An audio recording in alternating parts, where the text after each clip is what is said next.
First up is the LG G3. If you haven't seen our review for this device already, we just want to quickly reiterate how incredible it is. The design is terrific, the screen is great, and the entire experience is one of the best we've ever seen. The camera, though, is what really impressed us. The LG G3 comes equipped with a 13 megapixel rear-facing camera with optical image stabilization. This function helps reduce blur and shaking, and ensure your photos come out crisp and clear, and even in low light situations. The G3 also sports a laser autofocus, which is used to more accurately and instantly measure the distance to your subject. This allows for the fastest possible autofocus, giving you the ability to take photos quickly. There's nothing more frustrating than a camera that struggles to focus. The G3 has no issues whatsoever.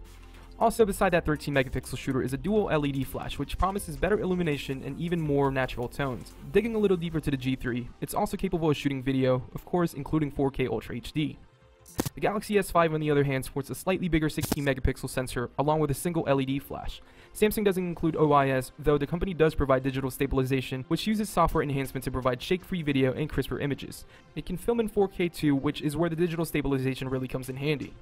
Samsung also promised a faster autofocus along with a real-time HDR processing, selective focus that allows you to blur the background, and a more improved interface. But where the S5 really shines is in a feature department. There's a ton of options and customizations including best photo, best face, eraser, drama shot, and many more. Basically anything you can think of was included, so we give Samsung credit for offering such a robust experience filled with plenty of cool features. Despite all those features, the Galaxy S5's user interface is actually fairly intuitive and pretty easy to navigate. The G3's camera app isn't all that bad either. It has a great interface, it's very simplistic, it reminds me a bit of the stock Google camera app, but with a bit more of LG skin over it.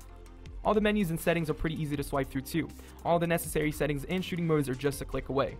It doesn't come with quite as many shooting modes and options as S5, but it's still very impressive, and the simplicity of it all might make the overall experience less daunting. On paper, the Galaxy S5 seems like the better camera, but we've learned in the past a higher megapixel count doesn't always equal superior quality. Just look at the iPhone 5s's 8 megapixel camera as an example. More megapixels stuffed onto a smaller sensor can often result in grainier pictures and poor low light performances. It's often a fine line when a company bumps up the megapixel count. The G3 has a sensor size of 8.4mm while the Galaxy S5 is slightly bigger at 9.7mm, but size doesn't always matter. The G3 packs a slightly smaller megapixel count on a smaller sensor, giving it about the same low light performance as the Galaxy S5.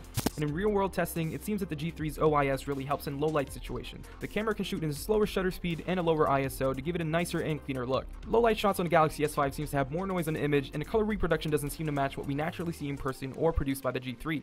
When it comes to different lighting conditions, like out in broad daylight, the Galaxy S5 is up to par, if not better than the G3. I find that some of the shots seems to be much sharper, while colors are more vivid and there's not too much contrast, compared to the G3's super contrasty images. The auto-white balance on these two cameras are completely different too. Both the G3 and the Galaxy S5 can vary in different lighting conditions. Sometimes the G3's camera tends to showcase a much more warmer tone, while the Galaxy S5 has a bit cooler look to it, and vice versa. Let's take a quick break from this video and thank our friends at Dollar Shave Club. Buying razors suck, right? You gotta walk to the store, pick out a razor, and shell out $20 for some ridiculous shave tech you don't even need. Fortunately, there's a company that's doing away with all that ridiculousness. It's called Dollar Shave Club, and it couldn't be any simpler. For a few bucks a month, Dollar Shave Club ships amazing razors and other bathroom stuff right to your door. Their blades are just as good as the big shave companies at a fraction of the price. They've also got Dr. Carver's Easy Shave Butter to make your shave even more buttery smooth. Shave time, shave money. Join now at dollarshaveclub.com/technobuffalo. That's dollarshaveclub.com/technobuffalo. Performance-wise, these two devices can take some pretty quick photos, which is super helpful with quick-moving action scenes. The laser autofocus on the G3 really speeds up the process of taking multiple photos at once, while the S5 is no slouch either.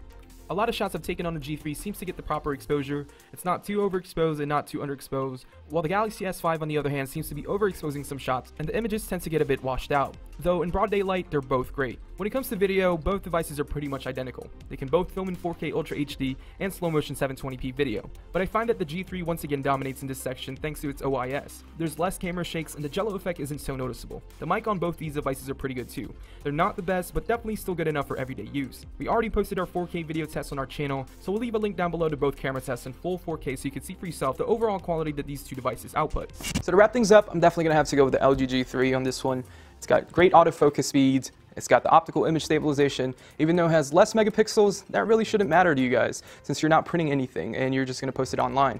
So what do you guys think of these two devices? Which one would you prefer? Let us know in the comments down below. And as always, I'm Mark Linsager from Techno Buffalo. I'll see you guys in the next video. Hey, thanks for watching this video, and if you guys would like to see more, please hit that subscribe button down there.